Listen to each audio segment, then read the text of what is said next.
Hello everyone, good morning. This is Mahesh Shah.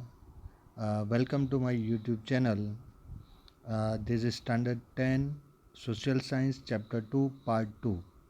In last video we discussed about the leather industries, art and clay work, uh, art of weaving, art of embroidery. In this video we are going to discuss about the diamond and bead work and enamel work. Last video में जो भी हमने discuss किया था वो exactly आपके mind में आ गया होगा। जो भी हमने लेदर इंडस्ट्रीज़ और आर्ट क्ले के और एम्ब्रॉयडरी के बारे में बात की थी वो टॉपिक्स आई थिंक आपको पूरी तरह से समझ में आ गए होंगे। आज हमें बात करनी है डायमंड इंडस्ट्रीज़ के बारे में। डायमंड इंडस्ट्रीज़ में अगर हम देखने जाए तो यहाँ का जो इंडिया का डायमंड इंडस्ट्रीज था वो बहुत ही डेवलप था। What is the reason of that India has 7,517 kilometre long coast line surrounding all three direction east west and south. तो हमारा साउथ इंडिया का जो पार्ट है वो पेनिनसुला पार्ट है। वहाँ तीन डायरेक्शन में हमें बहुत बड़ा एक कोस्ट लाइन मिला है। So diamond and beads are available in plenty, क्योंकि ये जितने भी प्रोडक्ट्स है, बीड्स है, डायमंड्स है, वो जनरली ओशन से हमें ज़्यादा मिलते हैं। और हमारे पास 7,500 किलोमीटर लॉन्ग कोस्ट लाइन है, तो बट ऑब्वियसली हमारे यहाँ ये प्रोडक्ट ज़्यादा हमें प्रोड्यूस होती थी, मिलती थी। There has been a wide use of gems and diamond since ancient times. तो पुराने ज़माने से आज की डेट तक डायमंड और जेम्स का यूज़ बहुत ही होता था। हमारा जो कोहिनूर हीरा है वो जब ब्रिटिशर्स इंडिया में आए तो वो अपने साथ इंग्लैंड ले गए, जो आज की डेट में भी वहाँ पे है। हमारी गवर्नमेंट ने बहुत बार डिमांड की है उसको वापस लाने की।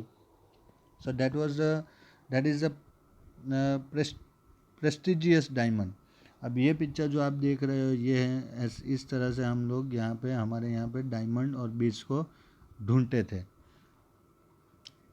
Since ancient time, trade of diamonds and beads were carried out through sea routes with different countries across the sea. तो जो भी ट्रेड पहले होता था वो सी रूट से ही होता था, क्योंकि इतना एयर ट्रांसपोर्टेशन था नहीं, रोड इतने डेवलप नहीं थे। और इंटरनेशनल ट्रेड वो टाइम पे एक ही रास्ता था, ओशन के थ्रू ही होता था। Diamond studded ornaments have been in a great demand in foreign countries since long. तो ऐसे जो डायमंड स्टडेड ऑर्नामेंट्स होते थे उसकी डिमांड बहुत होती थी अदर कंट्रीज़ में। As Indians are fond of diamond and beaded ornaments, variety is found in great deal. ये जो पिक्चर आप देख रहे हो ये बीड में से बना है और ये जो है वो डायमंड में से बना है, और इसमें हमारी मास्टरी थी, इसलिए हम लोग ये फॉरेन में एक्सपोर्ट करते थे। Earlier rich and royal people use to wear diamond jewellery apart from gold ornaments. पहले के ज़माने में नहीं, आज की डेट में भी अगर हम देखेंगे तो जो रिच पीपल होते हैं वो these are the luxurious symbols. Diamonds पहनना, गोल्ड ज्वेलरी पहनना, ये उनके एक स्टेटस में आता है, और वो पहले ज़माने में भी होता था और आज की डेट में भी है। Diamonds, rubies, beads, emerald and topaz were use to adorn and beautify the thrones and crowns and jewellery like bracelet and garlands etcetera. तो जो भी थ्रोन या क्राउन्स होते थे, जो भी ज्वेलरी होती थी, वो बनाने में ये जो डायमंड्स है, रूबीज़ है, वो पहले के ज़माने में भी यूज़फुल होते थे और आज के डेट में भी यूज़फुल हो रहे हैं। Beed work is also found prominent in Gujarat. और सूरत को हम डायमंड सिटी बोलते हैं। यहाँ पे वैसे देखने जाए तो पूरे वर्ल्ड के 70% डायमंड यहाँ पे पॉलिश होते हैं। तो गुजरात में बीड वर्क पहले से ही, अगर आप खंभात जाओगे गुजरात के, तो वहाँ आपको पूरा एक मार्केट मिलेगा, स्टोन मार्केट है। वैसे ही बहुत सारी प्लेसेस है जहाँ पे ये बीड्स अवेलेबल थे। द ब्यूटीफुल बीड्स, तोरण, पच्चीत, ports, baris means window grill, chakra, a traditional wall piece, a decorative coconut used at the time of ceremonies, लग्न, जब मैरिज होता था तो एक कोकोनट देते हैं, उसको सजाया हुआ होता है, वो ऐसे बीड्स जो छोटे छोटे उससे बनाया होता है। ये एक चाकड़े का ही पिक्चर है। Indoni modia, a net which cover the mouth of bullock horn. उसके जो बुलोक के जो सींग होते हैं उसको कवर करने के लिए जो भी यूज़ होता था वो ये बीज से बना होता था. Hand fans, animals back cover etcetera are knitted in a unique artistic way. जो एनिमल के बैक कवर होते थे, हॉर्स है या बुलोक है या काव है, उसके पीछे जो कवर्स यूज़ होते थे उसके अंदर ये बीड वर्क होता था. India has been a leading country in jewellery since time immemorial. तो इंडिया आज नहीं, पहले से ही ज्वेलरी में सेल्फ डिपेंडेबल कंट्री है. बहुत सारा हमारा टैलेंट है, स्किल थी, और उसकी वजह से हमारी ज्वेलरी पूरे वर्ल्ड में बहुत सारी कंट्री में हम एक्सपोर्ट करते थे. India is the only country in the world where expertise can be seen in enamel work apart from the gold and silver work. तो ये जो आप पिक्चर देख रहे हैं ये इनेमल वर्क का है. ये जो आप डिज़ाइंस देख रहे हैं जिसको गुजराती में मीना वर्क, मीना कारीगरी बोलते हैं, और ये गोल्ड और सिल्वर के ऊपर होता है. उसके अलावा enamel work means the artistic skill of inlaying the bright colour like red, green and blue in the gold silver ornaments like rings, bangles, earrings, keychains, chains, etc. Experts of enamel work are seen especially in Jaipur, Delhi, Lucknow, Varanasi and Hyderabad. तो ये enamel work के जो भी हमारे skill labour है वो आज की डेट में भी आपको जयपुर, दिल्ली, लखनऊ, वाराणसी और हैदराबाद में मिल जाएंगे. तो ये एक हमारे क्राफ्ट था जो वर्ल्ड में फेमस था. इसके बाद था एक जरी वर्क. तो आज की डेट में भी जरी वर्क, स्पेशली सूरत की बात करें तो सूरत में जरी बहुत प्रोड्यूस होती है, और बहुत सारे जो विमेंस होती है उनके गारमेंट्स में ये ज़्यादातर यूज़ होती है, क्योंकि इससे गारमेंट्स की ब्यूटी बढ़ती है. ये आप उसके सैम्पल्स देख सकते हैं यहाँ पे जो आपकी टेक्स्ट बुक में नहीं है. Zari work is seen in India since ancient time. Golden and silver threads are woven with clothes and embroidery is done with gold and silver thread to decorate the clothes. तो ये gold और silver के thread है, ये देखिए यहाँ पे ये, और इसको क्लोथ के ऊपर ऐसे बुना जाता था जिससे ऐसी डिज़ाइंस बनती थी. Surat is a prominent place for zari work. Knitting and embroidery of Jardosi work have a unique beauty. Even artisans of Surat could make beautiful dresses like sari, panetar, gharchola etcetera bordered with zari in if needed. तो आज की date में भी अगर marriage function होता है तो अगर आप आपकी मम्मी या आपकी सिस्टर की ड्रेसेस देखेंगे तो ज़्यादातर वो लोग जरी वर्क वाला क्लोथ्स जो है वो ज़्यादा प्रीफर करते हैं, और वो ब्यूटीफुल भी लगता है. तो इसमें भी हमारी मास्टरी थी जो वर्ल्ड में कहीं नहीं थी. और जरी में तो आज की डेट में भी सूरत सिटी जो है वहाँ पे जरी प्रोड्यूस होती है, और कोई जगह पे ज़्यादा आपको ये वर्क करने वाले टेक्नीशियन मिलेंगे नहीं. टेक्नीशियन मैं इसलिए बोल रहा हूँ कि ये टेक्निक से बनाया जाता है, ये ऑर्डिनरी वर्क नहीं है कोई कोई भी बैठा और उसको आ गया, ऐसा नहीं है. इसलिए I am using technician word. इसके बाद अगर हम बात करें मेटल वर्क की, तो ये देखिए ये जो भी वर्क की बात है वो एंशियंट टाइम की है, पुराने ज़माने में. अब वो टाइम पे ऐसे कोई भी मशीन्स वगैरह नहीं थे, फिर भी देखिए कितने ब्यूटीफुल ये नटराज का स्टेचू है, ये लॉर्ड विष्णु का स्टेचू है, ये हाथ से बना होता था, हैंडमेड था ये सब. Metal work is also a very old form of an art of India. Metal age began and developed after stone as.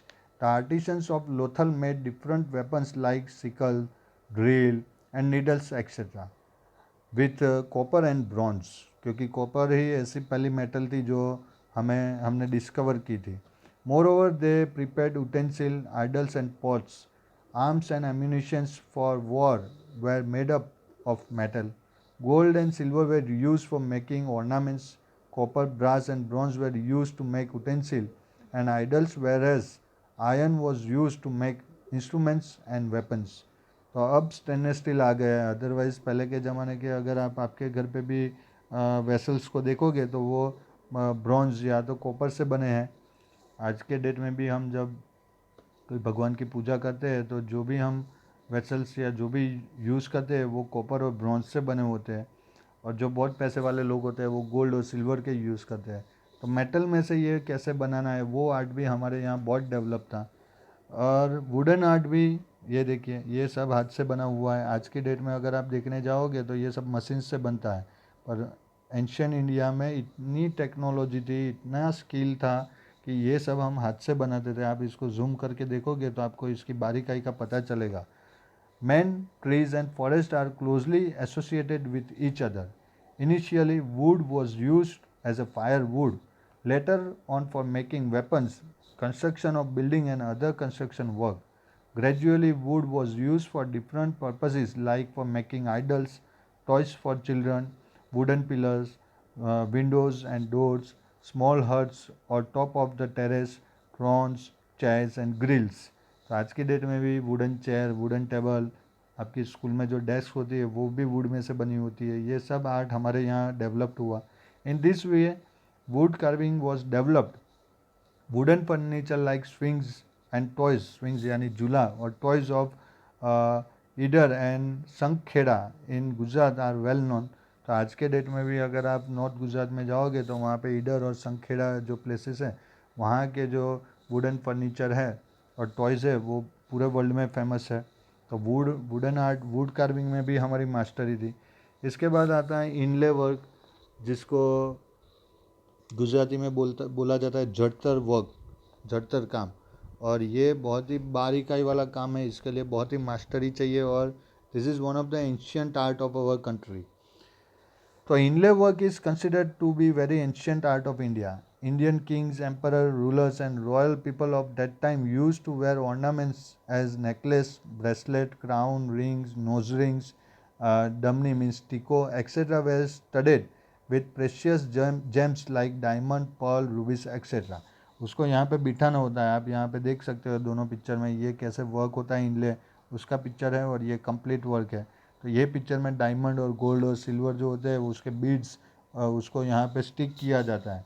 Artisans were expert in the work of inlay art.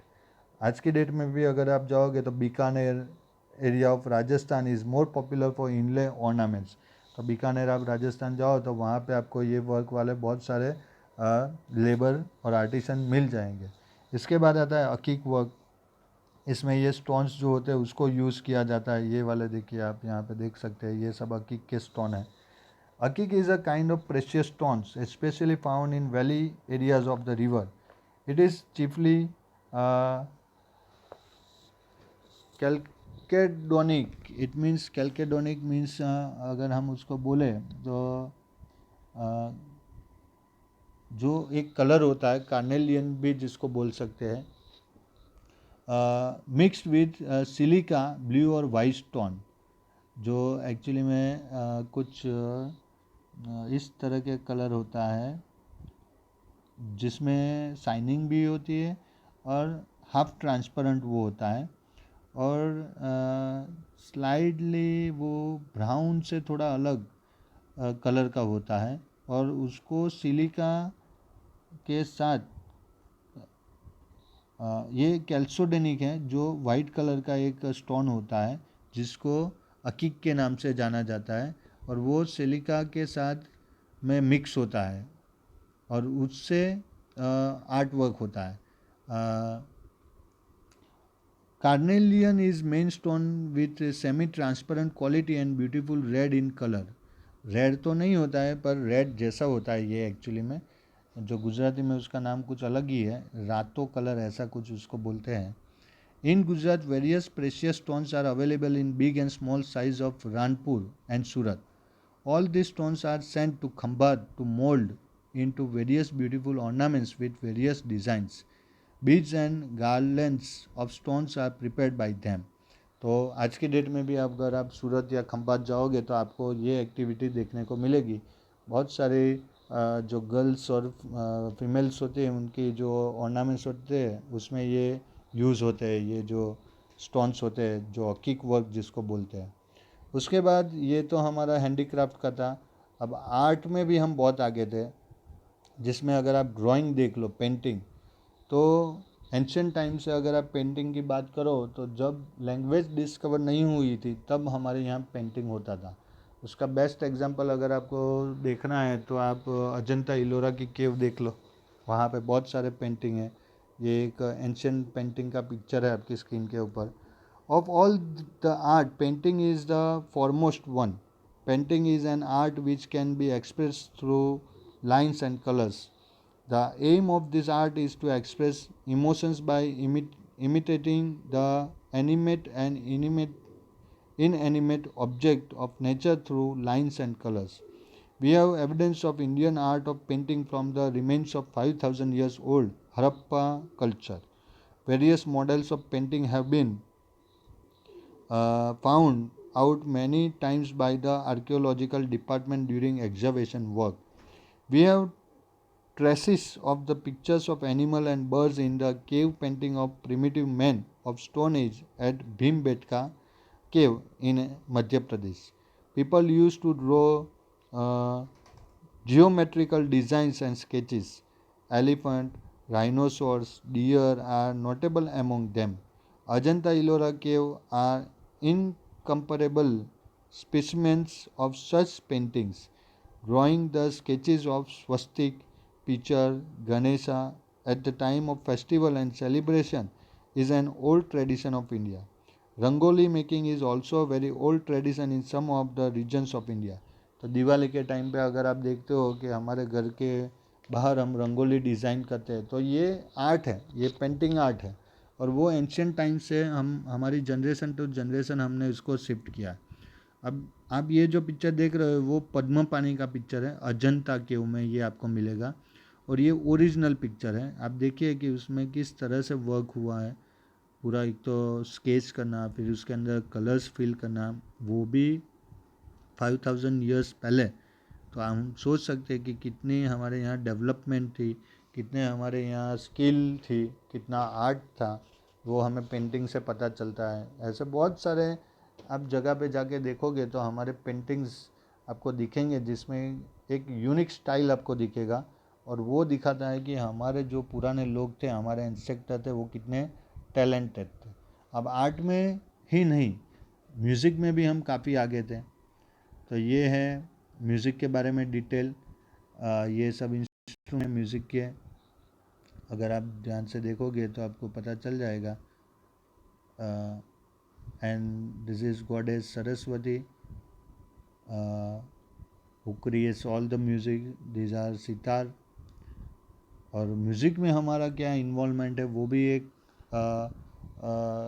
World famous है और बहुत ही unique है। आज की date में भी अगर आप न्यूज़ पढ़ते हो और इंटरनेट सर्च करते हो तो ब्रिटेन में और अमेरिका में काफ़ी साइकोलॉजिकल केसेस होते हैं। तो वहाँ पे जो डॉक्टर्स है, स्पेशली ये साइकोलॉजिकल जो केसेस होते हैं, स्पेशली उसको ट्रीट करने के लिए हमारा जो इंडियन क्लासिकल म्यूज़िक है वो यूज़ होता है वहाँ पे। ऐसे जो मेंटल डिसीज़ के जो केसेस होते हैं उनके उनके क्योर के लिए, और ये फैक्ट है। तो देखते हैं हमारा म्यूज़िक और सिंगिंग कितना आगे था वो टाइम पे। तो singing, playing, dancing and performing roles of different characters is a unique feature of Indian culture. Entertainment with moral education has been imparted since ancient time through dramas based on the greatest scriptures like Ramayana and Mahabharata. तो रामायण और महाभारत ये जो दोनों हमारे poems और drama है वो पूरे वर्ल्ड फेमस है। हमारे जो 4 वेद है, ऋग्वेद, अथर्ववेद, यजुर्वेद और सामवेद, वो भी इसका एग्जाम्पल है। इसमें से सामवेद है वो म्यूज़िक के बेस के ऊपर है। म्यूज़िक की बात पहले लेते हैं।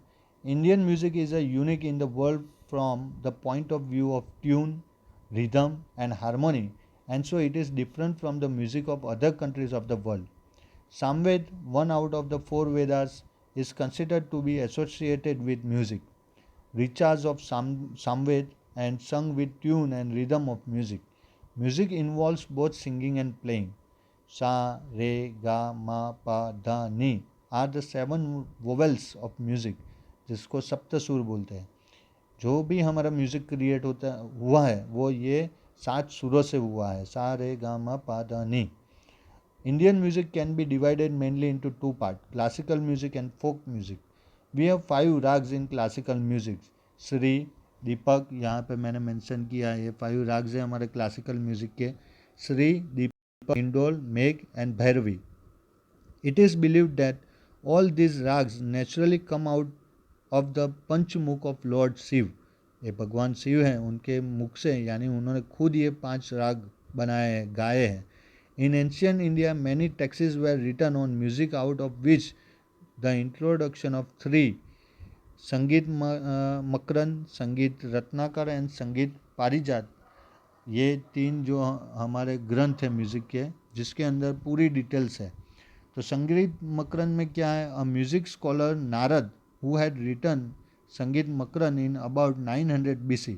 It describes 19 vinas and 101 rhythms which are useful even today. संगीत रत्नाकर हैं. The writer of this text was Pandit Sarangdev. He lived in Daulatabad, Devgiri, so he was familiar with South and North Indian music. Pandit Vishnu Narayan Bhatkhande considered Sangeet Ratnakar as the most authentic book of music on music. Sangeet Ratnakar is believed to be unique in understanding all the aspect of music. तो ये संगीत रत्नाकर है. और संगीत पारिजात, संगीत पारिजात is a very important book on music. Pandit Ahobal had written this text in 1665 on northern Hindustani music. He had noted one important characteristic feature of all the rags, saying that the rags have their one individual identity and characteristic. He has described 29 types of tunes. तो 29 types की tunes उन्होंने discover की थी, और उन्होंने बोला था कि हर एक राग दूसरे राग से एकदम अलग है, उसकी इंडिविजुअल आइडेंटिटी है और स्पेशलिटी भी है. और 29 टाइप के उन्होंने ऐसे राग्स को डिस्कवर किया था, डिस्क्राइब किया था. During the time of Alauddin Khilji, talented Amir Khusro was very famous due to his contribution in the field of music and poetry. He was also known as a Tuti-e-Hind. It means Tuti means parrot, parrot of India in Indian history. Bhakti movement started in India in 15th and 16th century. Bhakti Sangeet of Chaitanya Mahaprabhu, Kabir, Tulsidas, Mirabai and Narsi Mehta etc. was very famous. Narsi Mehta का भजन जो वैष्णव जन तो तेने रे कहिए, जे पीड़ पढ़ाई जाने रे, वो गांधी जी की एक प्रार्थना थी. गांधी जी हमारे जो फादर ऑफ नेशन है महात्मा गांधी, वो डेली उसको चैंट करते थे.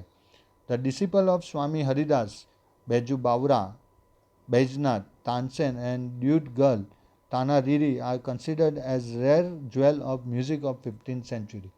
जो तानसेन थे वो जब मल्हार राग गाते थे तो बारिश होती थी, दीपक राग गाते थे तो जो कैंडल्स है और जो लैम्प्स है वो लाइट अप होने लगते थे, ऐसा बोला जाता है. उतना उनके सिंगिंग में इतना पावर था. और उनके जो गुरु थे Swami Haridas, he was really a great person. We don't have any words to describe his talent in music. इतने टैलेंटेड थे. और उनके जो स्टूडेंट थे बैजू बावरा है, उनके ऊपर हिस्ट्री है. तानसेन जो अकबर के 9 जेम्स में से एक थे, और जो 2 गर्ल थी ताना रीरी करके, उनका भी कंट्रीब्यूशन इसके 15th सेंचुरी में म्यूज़िक में काफ़ी था. तो खाली म्यूज़िक नहीं, हमारे यहाँ डांस भी इतना डेवलप था, और स्पेशली ड्रामा आर्ट भी था, और गुजरात के जो फोक डांस थे वो भी इतने एडवांस थे, और आज के डेट में भी उसको काफ़ी सेलिब्रेट किया जाता है. तो अब देखते हैं आर्ट ऑफ डांस. डांस में हमारा कंट्रीब्यूशन क्या था. तो ये सब अलग अलग टाइप के डांस हैं. ये है भरतनाट्यम, क्लासिकल डांस है, ये कुचिपुड़ी है, कथकली है, ये कथक डांस है, ये मणिपुरी है, ये सब पिक्चर है. तो the word nritya has been derived from the original Sanskrit word nrit, NRIT, नृत. Dance is one of the medium of realizing beauty with tal and lay, rhythm and harmony for the uh, realization of aesthetic joy. Shiv, the originator of dance, is the Lord of dance. जैसे Lord Shiv ने 5 राग दिए थे, वैसे ही उन्होंने dance भी दिया था. He performed dance in 2 ways. When he was happy and when he is angry, he started to dance. Shiva is therefore also said to be Nataraj. तो आपके टेक्स्ट बुक में एक पिक्चर है, और जो हमने आगे मेटल वाला देखा, उसमें जो पिक्चर था वो भी नटराज का था. That is the form of lord Shiv. He was the first to bring down music from the heaven to the earth to teach this art of dance to the people. India has wide variety of traditional classical dances. Bharatnatyam, Kuchipudi, Kathak, Kathakali, Odissi, Manipuri. These are the form of classical dance. और इसमें बहुत सारे legend हुए हैं हमारी country में, और ये डांस फॉर्म जो है पूरे वर्ल्ड में फेमस है. बहुत सारे फॉरेनर्स भी है जो ये डांस सीखते हैं. और हमारे जो डांसेस है क्लासिकल डांसेस, उसकी जो मेन ख़ास बात जो है वो ये है कि ये म्यूज़िक के साथ कोऑर्डिनेशन से होता है. यानी एक साइड म्यूज़िक बचेगा, उसके साथ आपके बॉडी लैंग्वेज, एक्सप्रेशन, अलग अलग पोज, ये सब कोऑर्डिनेट होता है. और ये तभी होता है जब आपके पास इसका कंप्लीट नॉलेज हो. अदरवाइज़ म्यूज़िक और डांस को आज के डांस अगर आप देखोगे तो म्यूज़िक कहीं और बजेगा, बॉडी मूवमेंट कहीं और होगी, और उसमें कुछ ज़्यादा हमें इंटरेस्ट भी नहीं होता है, रिलैक्सेशन भी नहीं मिलता है. जबकि आप जब क्लासिकल डांस परफॉर्म करते हो तो ये आपको एक जॉय देता है, हैप्पीनेस देता है, और साथ में आपकी बॉडी को रिलैक्स करता है. जैसे हमारा क्लासिकल म्यूज़िक है, जब हम वो सुनते हैं तो वी फील रिलैक्स. हमारे माइंड के ऊपर जितना भी प्रेशर होता है, टेंशन होता है, डिप्रेशन होता है, वो कम हो जाता है. और उसकी वजह से ही फॉरेन में जो मेंटल डिसीज़ के पेशेंट्स होते हैं उनकी क्योर करने के लिए हमारा म्यूज़िक यूज़ होता है. तो आगे ये जितने भी डांस है उसको हम इंडिविजुअली स्टडी करेंगे, कौन सा डांस कहाँ से बिलोंग्स करता है और ड्रामेटिक आर्ट क्या है वो भी हम नेक्स्ट वीडियो में डिस्कस करेंगे. तो आई थिंक कि यहाँ तक आज के वीडियो में जो भी हमने डिस्कस की है वो डिटेल आपको समझ में आ गई होगी. खास करके म्यूज़िक का जो पोर्शन है वो आपको प्रिपेयर करना है, क्योंकि ये एग्ज़ाम में 4 मार्क टाइप ऑफ क्वेश्चन में आ सकता है. बाकी अलग अलग जो डांस फॉर्म है और टाइप्स है वो सिंपल 1-2 मार्क के क्वेश्चन एग्ज़ाम में पूछे जा सकते हैं. तो आपको ये वीडियो लाइक करना है, शेयर करना है और चैनल को सब्सक्राइब करना है, ये आपको याद रखना है. आज के वीडियो में हम यहाँ तक ही डिस्कस करेंगे. नेक्स्ट वीडियो में हम अलग अलग डांस फॉर्म के बारे में डिटेल में बात करेंगे. ठीक है, तो तब तक आपको घर पे ही रहना है. Stay home, stay safe. God bless you. Thank you very much.